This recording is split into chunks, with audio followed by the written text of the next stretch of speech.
Happy Monday, everyone. Jo here at SportsGrid. We've got 4 games on the ice tonight. This is Bucket with Jo. We've got 2 game 1s, 2 game 2s. It's going to be a hot night out there. So we're going to do an early Bucket with Jo just because I wanted to get you some serious bets in these game 1s that are kicking off. The Dallas Stars versus the Vegas Golden Knights and the Edmonton Oilers versus the LA Kings. I also want to hear what you guys thought of the playoff games this weekend. Fantastic games. 6-0 to the home team, though, with those favorites coming out and getting the win. Now, we did see some empty netters killing those puck line bats. Oh, the Islanders and the Carolina Hurricanes, I tell you. The Islanders played one heck of a game this weekend. Weren't able to get it done. Couldn't convert on the power play. That was their huge issue out there. Had 2 opportunities, but the Canes kill came out strong. Now, we did see the Islanders kill come out nice and strong after they allowed that first goal on the power play by the Canes, and then they locked down in those other 2 opportunities. So I was impressed with what I saw of the Carolina Hurricanes. You look at the Boston Bruins and the Toronto Maple Leafs. I think Toronto forgot to play the puck. Hugely aggressive game out there. What it was, 52 to 51 hits. These 2 teams were at each other. Toronto took those penalties, and we did see Boston be able to convert on those penalties, and Toronto not able to convert when they had the power play opportunities. They look pretty dead in the water, but good news for Leaf fans. We have found William Nylander. He did make morning skate today, so hopefully he is back out on the ice for them. When we look at the Avs and the Jets, man, the Jets were disrespected not getting the favorite position going into game 1, but the lines did flip. They were the favorite right before that game, before the puck dropped. So hopefully you got them as the underdog role. They were able to get a win in a highly explosive game. I didn't expect the Jets to play in to the Colorado Avalanche's game there. I can't see them sustaining wins if they play that style of hockey. So I do think we're going to see less goals in the next matchup between the Jets and the Avs. We'll get to that series, though, when those games kick off for game 2. The other games out there on the ice, the Lightning and the Florida Panthers. Wow. The Lightning scoring with 8 seconds left. Depending on which side you had for that puck line win, I had the Lightning plus the 1.5. So I was extremely happy to see that, them getting that goal with 8 seconds left, making it a tight game, covering that puck line plus the 1.5. But if you were on the Florida Panthers, man, that had to have hurt. Sam Reinhart came out and did what he did. He scored on the power play. So definitely looking at him over this series. Hopefully you jumped on him. 3+ goals. I believe we took him 3+ or 4+ goals over the series. He is just so phenomenal for the Florida Panthers. We saw that first period explosive, and then we did see the lockdown on defense. Was kind of shocked that one didn't go over the total. I'm expecting some fireworks in some of these games between the Lightning and the Florida Panthers, but I do think that still that series goes phenomenally deep.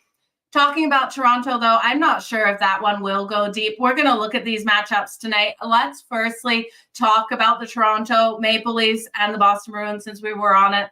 The total tonight is sitting at 5.5. The under 5.5 is plus 152. The over at minus 188. With the Boston Bruins rolling in as a $2 favorite at minus 235 on that money line. And the Toronto Maple Leafs at plus 190. Now, all odds are over on FanDuel. If you think the Leafs with William Nylander can keep this tight tonight, that plus 1.5 on the puck line is minus 110. We have minus 1.5 on the Boston Bruins at minus 110 as well.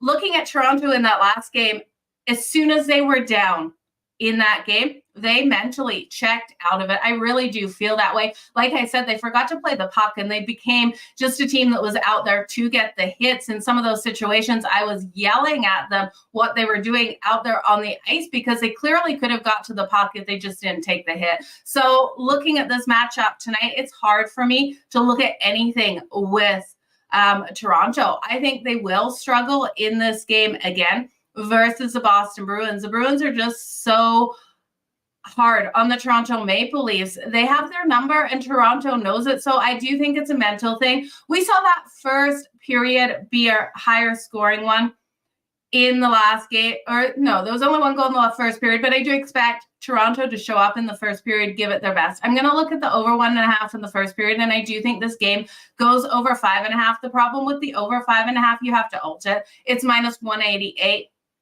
I think probably a live betting opportunity if we see the first 5 minutes, the no goal in the first 5 minutes, which we could have come into play. Now, which goaltender will we see for Boston is another question mark. I hope they continue to ride Swayman. I would ride Swayman until he records a loss.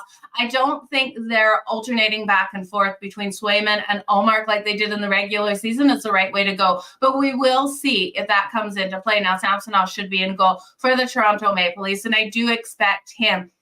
Maybe had a little bit of nerves in that last game. I don't know. You look at both of these teams, and in that first game, the Leafs on that power play, that was their biggest issue. 0-3 on the power play. The kill of the Boston Bruins just phenomenally strong. The Bruins able to convert 2 of their goals on the power play. So they went 2-5 on that power play. They won the game 5-1.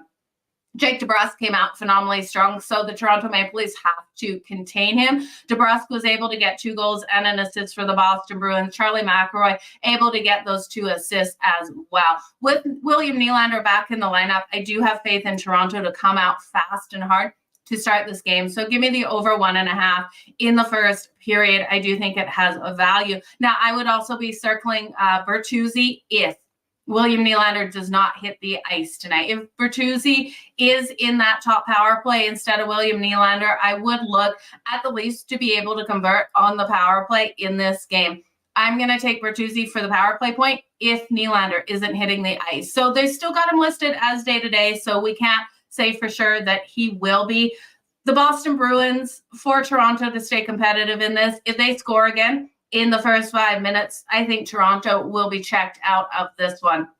They were still getting those shots on goal, but we just saw better goaltending with Swayman than we did out of Samsonov. So it's going to be crazy. You're going to take the Leafs on the money line. That is a lot of faith to take those Leafs in the money line. They haven't beaten the Boston Bruins in the playoffs since 1959. I don't know. That's a really long time ago, you guys.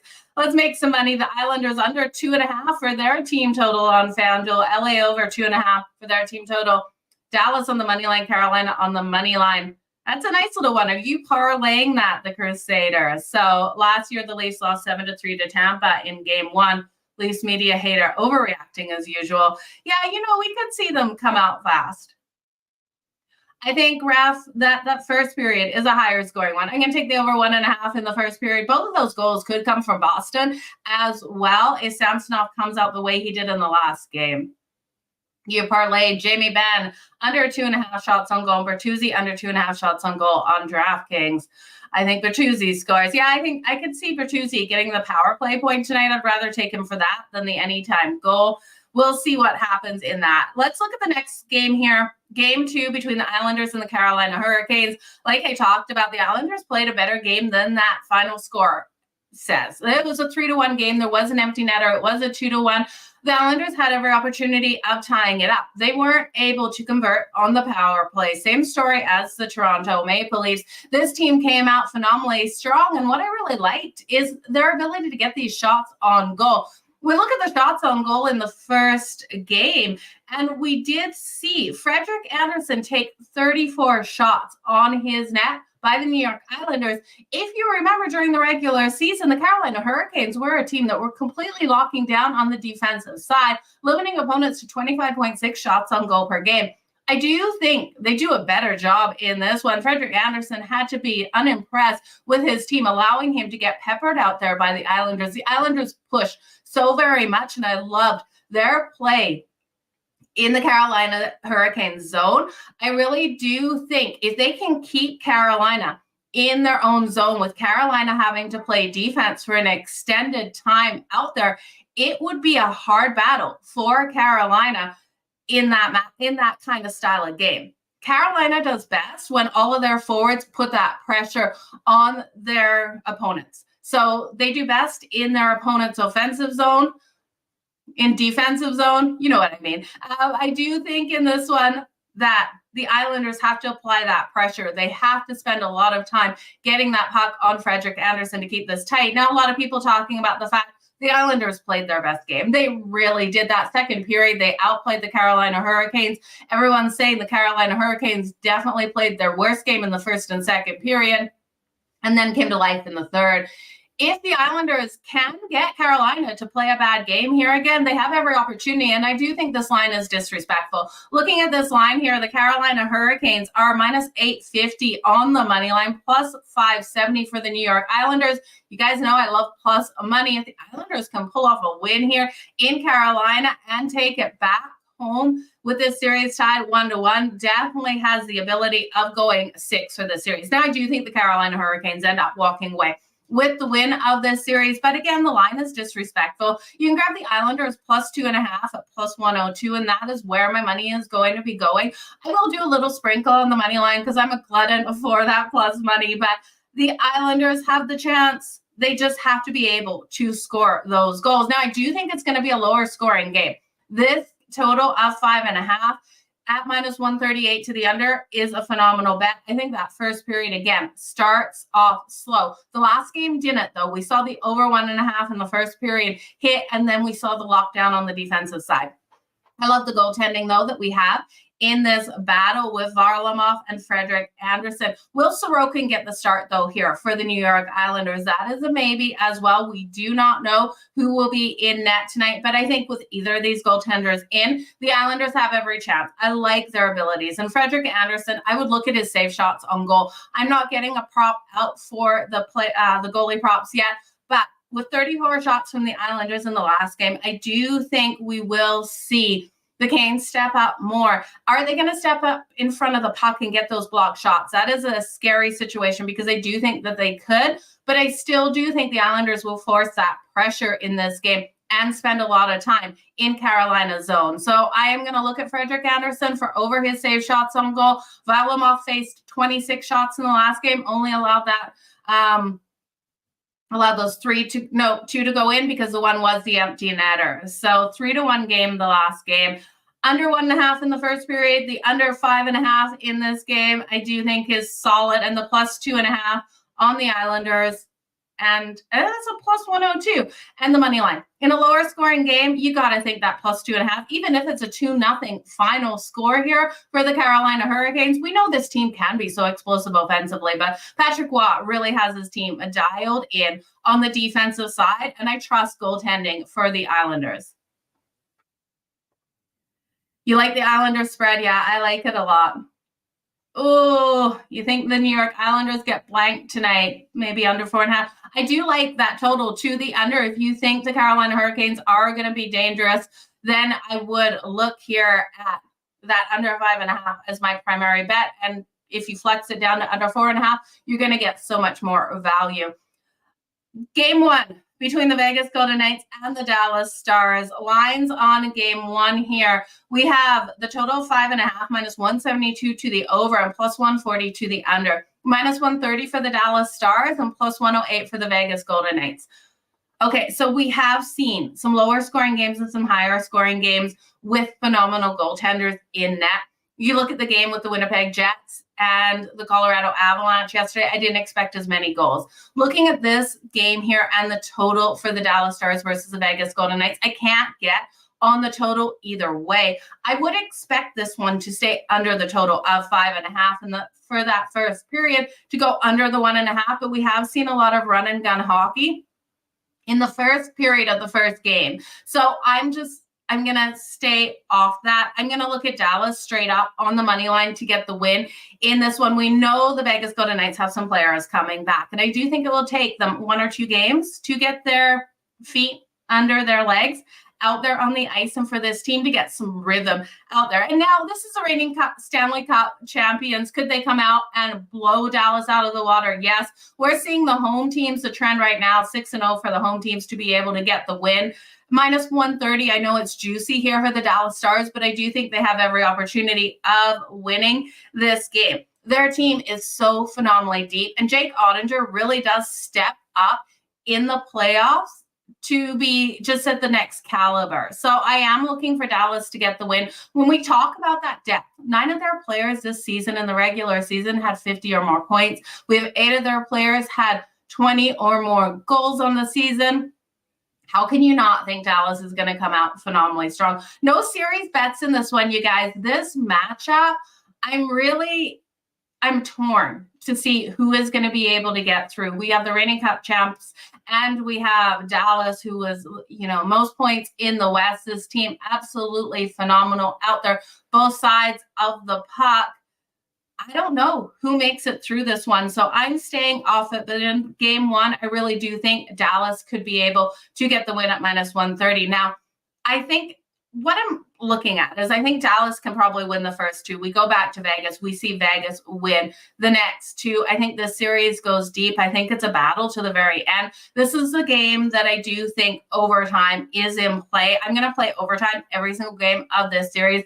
I think they're tight battles out there on the ice. Like I said, excellent goaltending on both sides. We have great defenses on both sides, solid teams offensively on both sides as well. Neither team has a huge red flag, except for the red flag for me that there's a couple of players coming back in game one for the Vegas Golden Knights. So I will look at the Dallas Stars in game one, but stay tuned to what I'm liking in each and every single one of these series. Yeah, it's going to be an absolute war out there on the ice between these two teams. I would expect this to be another hard-hitting battle out there between them.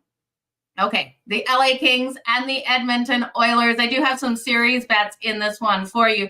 For this series, there's a couple things I'm looking at. I do think this one has an opportunity to go deep as well. The LA Kings, if they can lock down on the defensive side, have the opportunity to beat the Edmonton Oilers. There's such a big dog coming into this game one, and I do think they give Edmonton a hard time. Now, we've seen these two teams in the playoffs, and Leon Draisaitl has completely dominated over the Kings, and Edmonton has been able to make it through.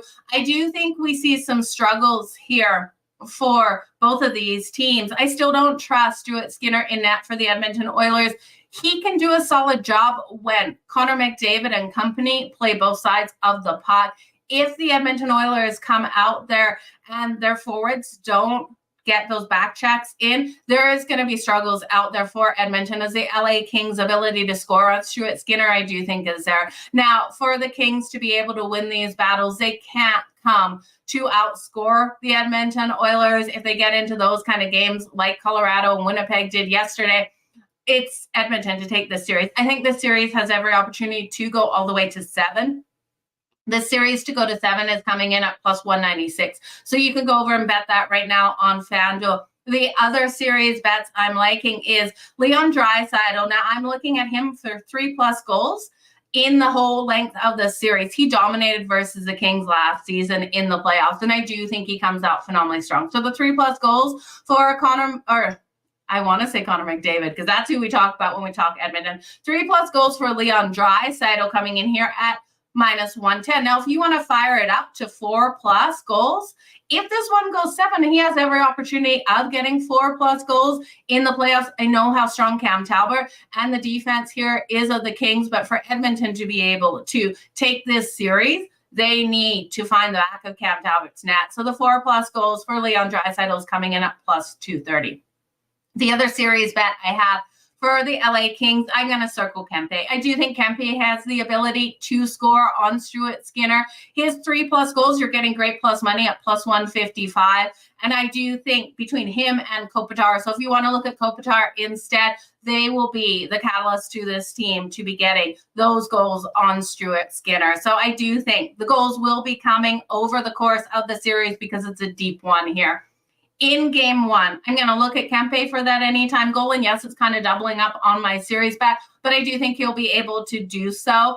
I'm going to stay off Leon Draisaitl in the first game, but I am going to look at Connor McDavid for that assist. We know Connor McDavid was so phenomenally strong. 100 assists on the season in the regular season, and I do think he comes out and gets an assist tonight. So those are my player props for tonight's game. I'm going to look at the Kings plus the 1.5. Now, the current lines on this game, hopefully it hasn't moved too much. Plus the 1.5 is -140, so it's juicy, but I do think it's a tight competitive game. If trends stay true, we will see the Edmonton Oilers get the win at home. They're -192 on the money line. Of course, I can't bet that. It's +158 for the LA Kings if you think they go into Edmonton and win this first game. Now, that total is sitting at 5.5, juice to the over at -176, +142 to the under. If trends stay true to what we're seeing with some of these teams coming out and just firing at will to start that first period, that high energy. Edmonton, we know they're a team that can score in those first 5 minutes. They come out with such drive. Could they get one quickly on Cam Talbot? Absolutely. This is a game I would not bet. The no goal in the first 10 minutes is one of my favorite bets, especially when we're looking at playoff hockey. But this one, I could see that goal coming fast and then these defenses locking down. Now, as for the total, I would expect this first game to be a lower scoring one, staying under the 5.5, but it is Edmonton. The LA Kings' ability to keep this tight does depend on their defense and Cam Talbot really playing solid, but then I don't trust Stuart Skinner. So I don't love the total in this one, you guys. I'm just going to look at the LA Kings to keep it tight. I think it is the best bet at +1.5 at -140. I know it's so juiced. The player props are a better way to go with Kempe for the anytime goal and Connor McDavid for an assist. And when I'm looking at that, taking it under is scary too, because then automatically I'm looking for each of these teams who I think is going to score. So we could see the goals. Now I'm seeing the question about what about Zach Hyman? Zach Hyman can be pretty solid in the playoffs. If you're looking at him for the points during the playoffs, I would look at him for the 3+ points. I think Hyman can be effective during this series as well. So I do like that. You got Jamie Benn for under 2.5 shots on goal and Dallas's team total over 2.5. You know, Dallas could get those 3 goals versus the Vegas Golden Knights. I could see that coming. Logan Thompson has been pretty solid in net this season, but I think Dallas has the opportunity of getting this win. But you guys, that is it for Puck It with Jo. Again, always stay tuned to SportsGrid for all of my content. I'm going to be having a cup of Jo in any minute here. That will get posted everywhere. We'll talk some baseball. And then Game Time Decisions will be later today. Make sure you also check me out on Sports Rage and all of the programming over on SportsGrid. If you haven't downloaded the SportsGrid app, make sure you do so because you're missing out on so much incredible content over there on the app. There is player props. There's everything over there. And you can also follow myself. So go over there and give me a follow. I would really appreciate that. And if you can retweet this video, again, appreciate you guys, each and every one of you, so much for being here. And I love all the interaction on here. Every player on Dallas is at least -120 to get a point. Yeah, that roster is so deep for the Dallas Stars. It is, it's going to be amazing. I can't wait for these games tonight. I tell you, if I have no voice tomorrow, that is why my voice has been taking a beating in the playoffs. If you haven't watched in the regular season, watching these playoff games is next level. How these guys are skating out there on the ice, how hard they're hitting. We need this to continue through the whole playoff series. It's going to be fantastic. So you guys, thank you so much. I appreciate each and every one of you. We'll be back here tomorrow. Stay tuned for notifications on when I'll be going live. I really want to start doing Puck It with Jo a little bit earlier, just so you guys have more time to get these bets in now that we're at the playoff season, because I know a lot of people struggled to be able to watch the show later in the afternoon. But my problem is moving it from our 5:30 Eastern normal spot. You know, we get that less interaction because people are in their offices. So stay tuned, you guys. I appreciate you. We'll see you tomorrow.